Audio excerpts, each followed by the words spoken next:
Bonjour et bienvenue chers Alformers dans cette vidéo où l'on va pouvoir découvrir l'analyse de malware au niveau d'Android avec MobFS. Mais tout d'abord, rappelons ce qu'est MobFS. Donc MobFS pour Mobile Security Framework représente un framework de pentest, d'applications mobiles, que ce soit Android, iOS et Windows Mobile. Il nous permet aussi d'effectuer de l'analyse statique et dynamique des différentes applications mobiles, mais aussi d'effectuer de l'analyse de malware. Par la suite, nous nous dirigeons vers le repo officiel de MobFS. Vous pouvez aussi trouver ce dernier comme fork au niveau de mon repo aussi. Et on retrouve donc au niveau de ce dernier de la documentation concernant ce dernier, petite description. Et bien sûr, les différentes directives pour l'installation et ainsi de suite avec des petits screenshots.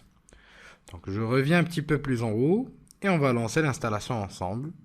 Donc vous avez le choix, soit vous utilisez directement le code source et vous compilez vous-même, ou excusez-moi, vous installez vous-même les différentes dépendances et l'outil manuellement, ou bien vous utilisez l'image Docker. Donc pour nous, on va utiliser donc une image Docker pour notre analyse. Nous allons donc copier la première ligne pour pouvoir tout simplement faire un pull du repo en soi ou de notre image. Je vais donc coller la commande. Ensuite, on attend le temps de la récupération de l'image qui va dépendre donc de la qualité de la connexion dont vous disposez. Et ensuite, on va donc exécuter ou lancer une instance de notre image ou donc au niveau de notre conteneur. Comme vous pouvez le voir, dès qu'on lance cette dernière, on a l'adresse suivante qui va pouvoir s'afficher. Donc, c'est-à-dire que l'écoute va se faire au niveau de toutes les interfaces, donc au niveau de notre machine, sur le port 8000. Nous allons donc lancer une petite instance Firefox et nous allons nous connecter sur le port 8000 pour voir ce qu'on va pouvoir récupérer. Donc 127.0.0.0.0.1 et la connexion se fait sur le port 8000. Donc j'ai dû laisser les paramètres proxy depuis la dernière petite vidéo que je vous ai faite. Donc là, je vais les enlever et je vais relancer la connexion. Et comme vous pouvez le voir ici, on a notre MobFS qui a été chargé correctement.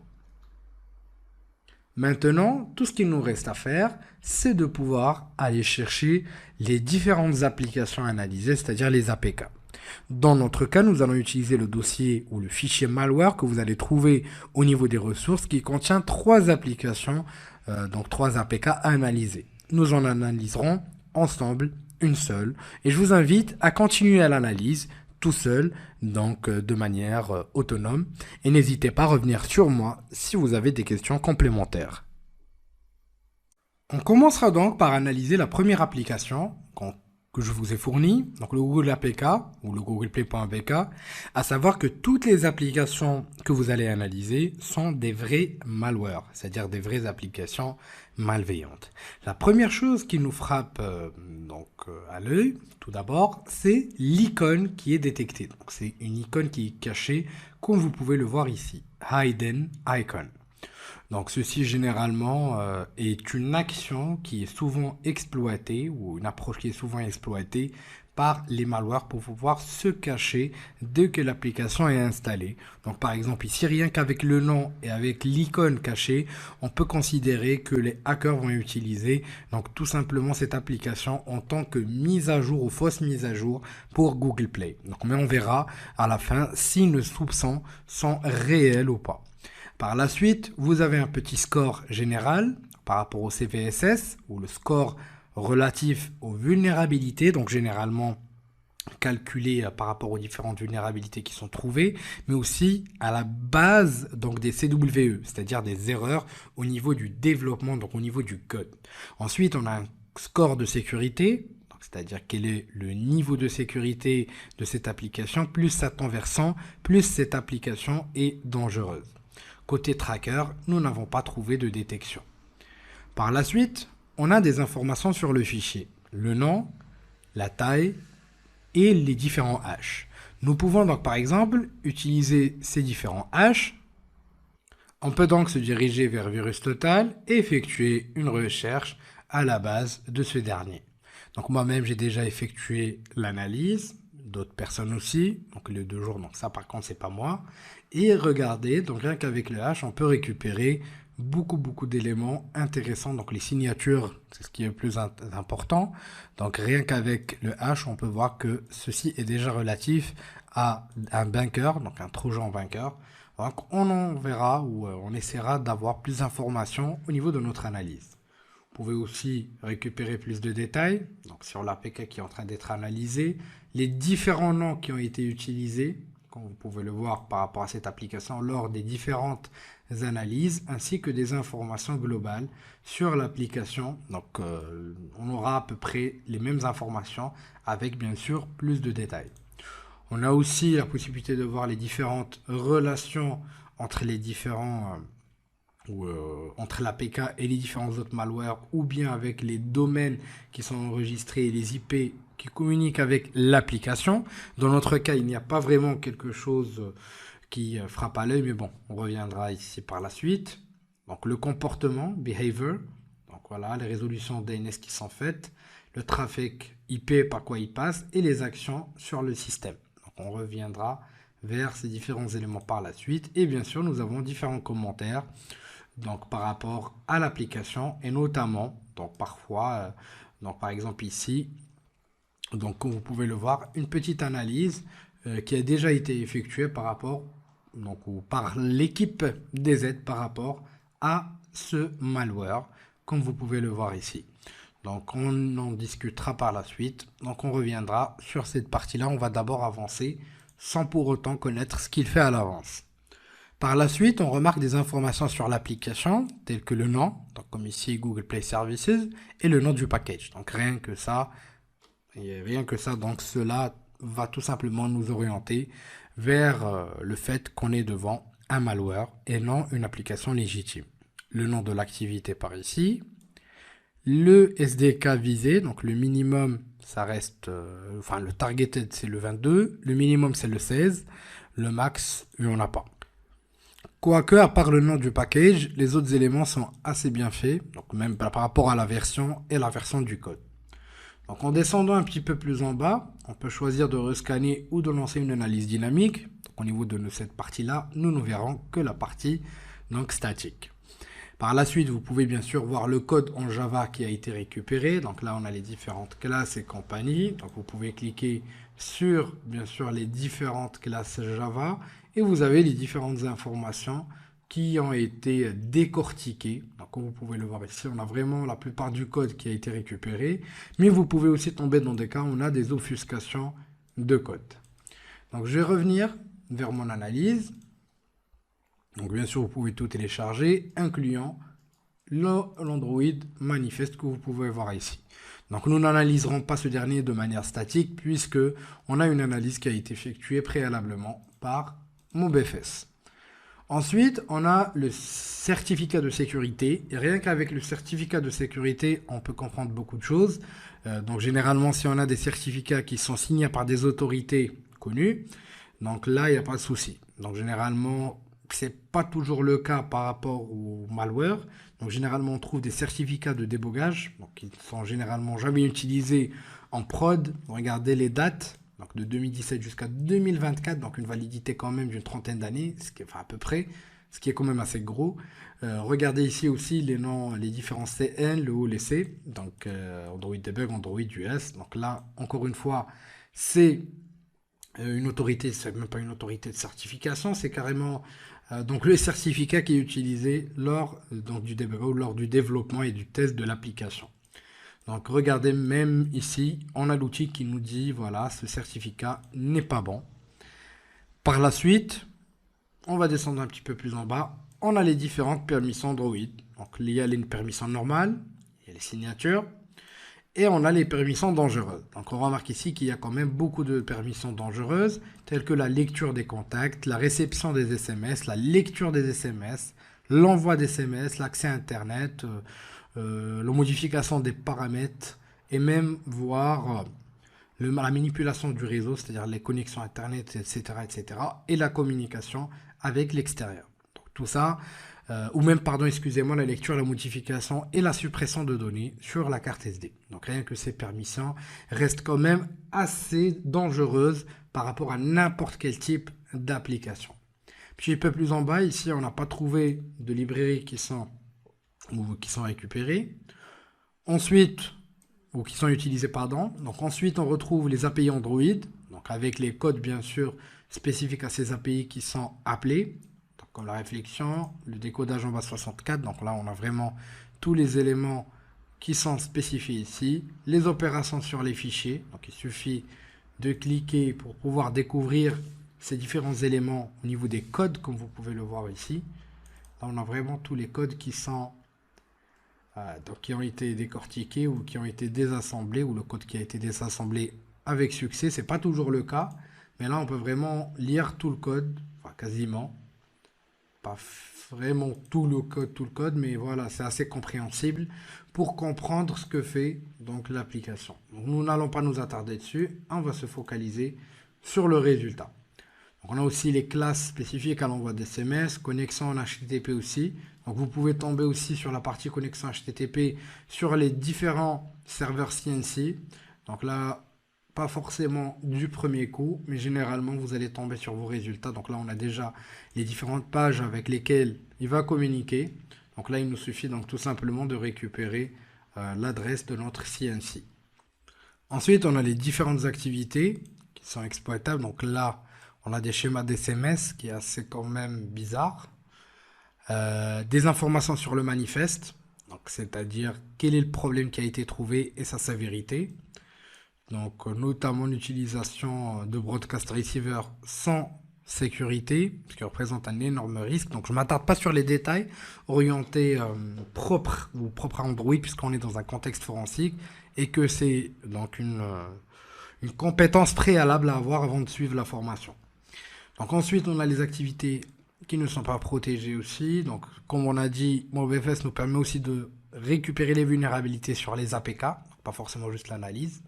Donc là, on a aussi les autres problématiques qui ont été détectées, qui peuvent être exploitées par un attaquant ou bien au niveau de l'application de manière malveillante pour rattaquer des utilisateurs. Sans oublier les priorités assez élevées.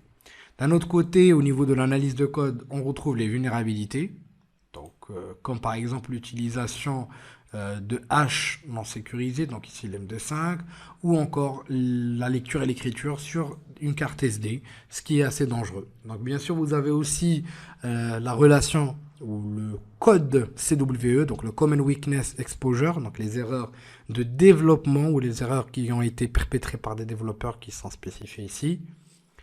Et bien sûr, on va essayer de récupérer si on trouve des fichiers analysés ou des fichiers contenus au niveau de notre APK, et on n'a pas.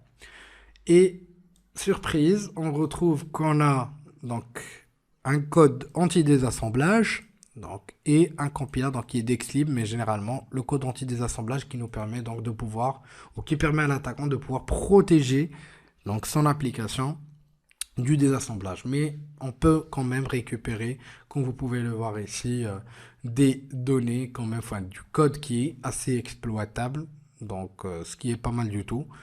Donc c'est pas forcément, l'obfuscation ne marche pas forcément bien dans tous les côtés et n'est pas forcément assez performante. Donc il faut vraiment faire très attention à ça. Donc voilà. Donc, il va chercher aussi des domaines relatifs à des malwares, des URL, des bases de données, des emails, etc. Et au niveau des strings, regardez-moi ça. Donc on retrouve des informations sur du paiement. Donc voilà Google Payment. Et on comprend directement donc, que ce dernier va pouvoir essayer de pouvoir se faire passer, comme on a vu tout à l'heure d'ailleurs, au niveau de l'analyse de virus total, il va pouvoir se faire passer pour Google Play Services et il va essayer de pouvoir afficher le service de paiement, donc un petit pop-up, une activité. Donc on a remarqué aussi par rapport à la priorité qu'on a et les broadcast receivers et donc tout simplement il va forcer l'utilisateur à entrer ces différentes informations. Donc on retrouve aussi d'autres strings, d'autres chaînes de caractères, pas forcément, on ne saura pas forcément ce qu'ils font, et il faudra passer par une analyse plus coursée, donc plus dynamique. Ici, on a les différents noms d'activité, ce qui peut représenter des IOC, des intégrateurs de compromission, et les services qui tournent aussi, qui peuvent représenter des IOC.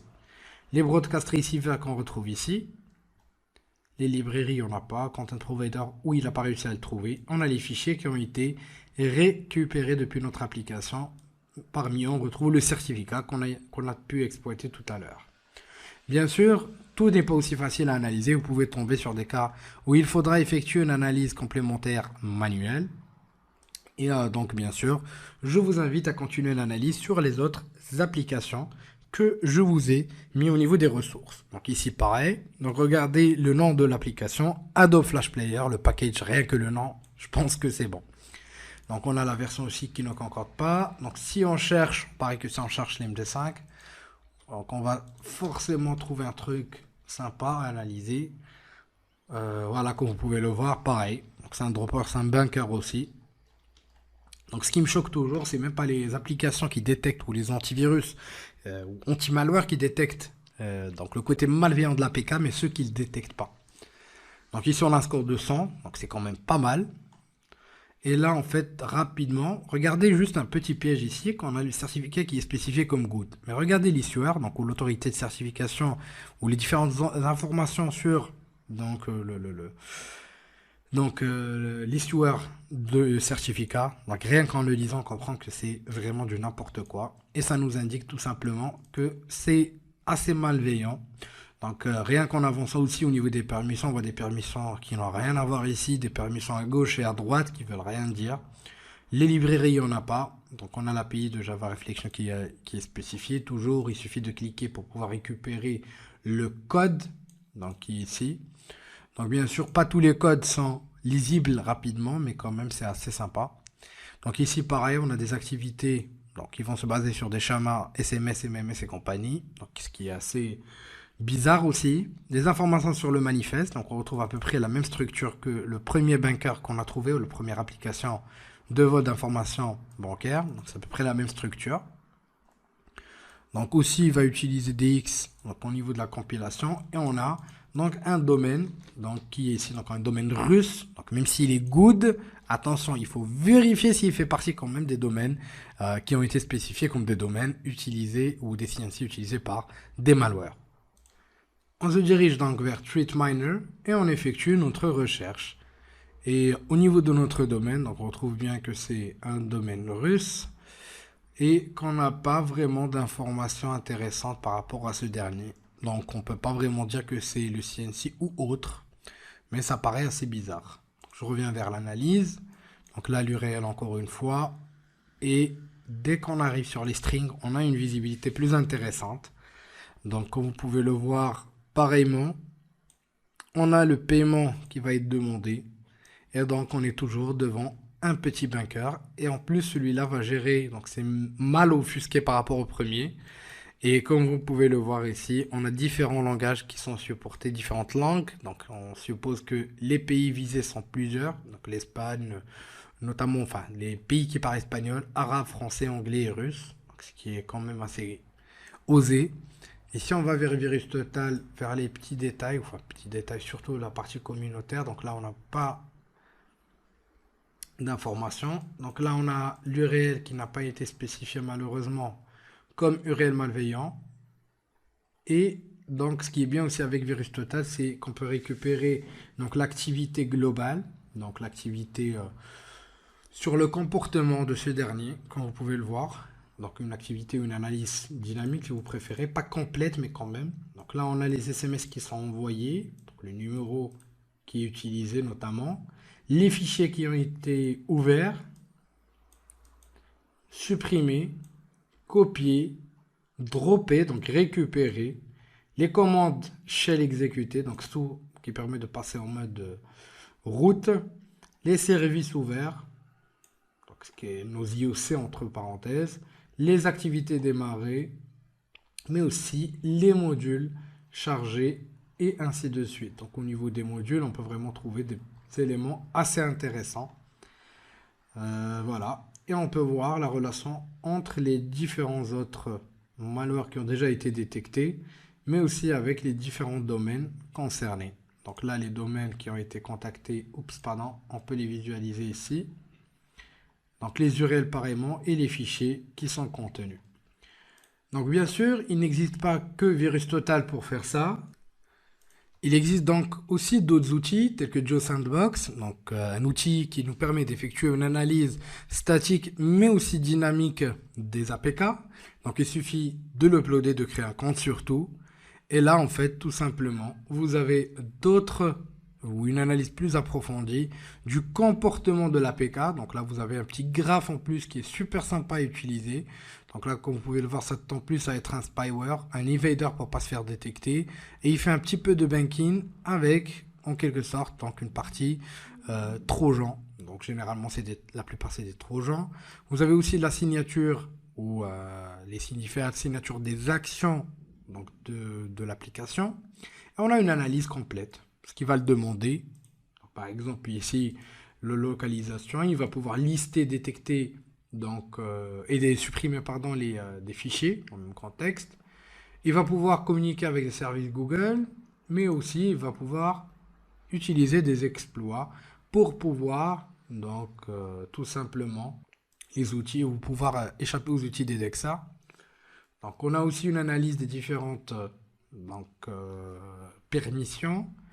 Si on a aussi une analyse donc des différents échanges donc, relatifs au e-banking, donc on remarque quand même qu'il y a un risque assez gros et ainsi de suite. Donc on a vraiment une analyse assez complète. On a les domaines aussi ou les IP qui ont été contactés. Donc comme vous pouvez le voir ici un petit peu partout. Ou les adresses DNS qui sont utilisées et ainsi de suite. Donc ces différentes adresses et d'autres informations statiques sur l'analyse comme on peut en avoir sur l'outil ou notre outil MobFS. Donc voici aussi une autre analyse. Cette fois-ci, c'est une application malicieuse directement et c'est beaucoup plus donc un spyware, un exploiteur qui va exploiter des vulnérabilités et un invader. Et là, vous avez bien sûr donc, un gros groupement des signatures de ce que va faire globalement le malware. Donc voilà, et selon l'analyse dynamique qui a été faite, nous aurons les différentes informations, donc telles que si jamais l'application demande un accès root, voilà, les fraudes bancaires. Donc là, on a un check des différents services qui sont utilisés, qui peuvent nous indiquer qu'on est plus devant une application e-banking ou une fraude e-banking ou pas. Donc là, pas vraiment, je dirais. Les communications réseau. Voilà, comme vous pouvez le voir, les informations qui peuvent être donc récupérées ou volées. Donc là, par exemple, créer des SMS ou des data SMS. Donc, pareillement, bien sûr, vous pouvez récupérer le code des assemblées. Les permissions, on supervise et on récupère aussi les informations sur la carte. Donc, SIM, ce qui est assez dangereux et bizarre. On a une création donc, de fichiers qui va être effectuée. Donc, ici, là. Et on a aussi d'offuscation donc de données. Donc là, on a quand même un code qui est caché, ce qui est assez suspicieux. Donc, des techniques anti-debugging aussi, et ainsi de suite. Et donc, vous avez ici la liste de toutes les informations, mais aussi une petite visualisation. Donc, une petite visualisation de l'application. Donc, c'est-à-dire des screenshots de l'application, de ce qu'elle va faire. Donc, regardez. Hop. Donc l'application semble être une application de base, mais en fait derrière ça cache vraiment beaucoup de choses. On a les domaines contactés, par pays bien sûr. J'adore JoSandbox rien que pour cette partie-là. Donc la partie dynamique, donc c'est vraiment incroyable comme il le fait bien. L'icône ainsi que l'analyse statique de l'application, comme vous pouvez le voir ici. Ce qui est bien aussi, c'est qu'on peut récupérer le tracking des requêtes HTTP. On peut les analyser, ce qu'il a allé chercher ou ce qu'il est allé chercher ou pas. On a vraiment toutes les informations, tous les échanges, les paquets en HTTPS aussi, donc on a une interception, etc., etc. Donc les méthodes aussi qui ont été analysées pour récupérer les informations susceptibles de nous ou de diriger nos analyses.